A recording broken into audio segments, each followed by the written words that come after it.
সর্বকালের সর্বশ্রেষ্ঠ প্রিয় মানব, সকল মুসলমানদের হৃদয়ের স্পন্দন আমাদের প্রিয় নবী হযরত মুহাম্মদ সাল্লাল্লাহু আলাইহি সাল্লাম কখনো কোনো সময়ে নারীদের ছোট করে কথা বলেননি, বরং নারীদের সর্বোচ্চ মর্যাদায় মর্জিত সম্পন্ন করেছেন।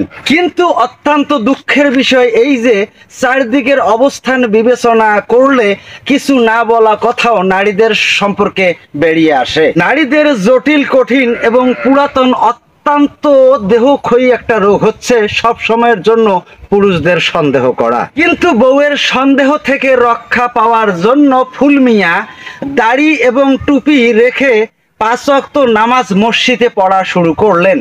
ফুল মিয়া ভাবলেন এবার অন্তত পক্ষে বউয়ের সন্দেহের হাত থেকে রক্ষা পাবেন। কিন্তু ফুল মিয়ার শেষ রক্ষা আর হলো না, বউয়ের সন্দেহ তার মন থেকে আর কখনো গেল না। কিছুদিন পর আবারও সন্দেহবশত কারণে ফুল মিয়ার বউ ফুল মিয়াকে বললেন, দুনিয়ার মেয়েদের পিছু ছেড়ে দিয়ে এখন আখেরাতে গিয়ে, পরকালে গিয়ে তুমি হুড়পড়িদের পিছু নেওয়ার চেষ্টা করতেছো, তাই না?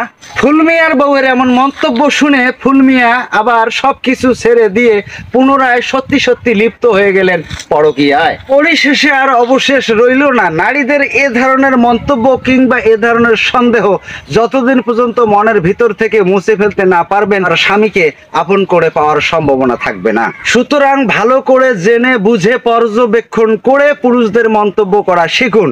আমার এই ভিডিওটি কাউকে কটাক্ষ, ব্যঙ্গ কিংবা আঘাত করার জন্য নয়। আমার এই ভিডিওটা তুলে ধরছি, আশপাশের চারদিকের দৃশ্য দেখলে আমি নিজের চোখ ঝাপসা হয়ে যায়। সুতরাং আমার কিছু কথা বলার থাকে, এই কথাগুলো বলার জন্য আজকে এই ভিডিওটা উপস্থাপন করা।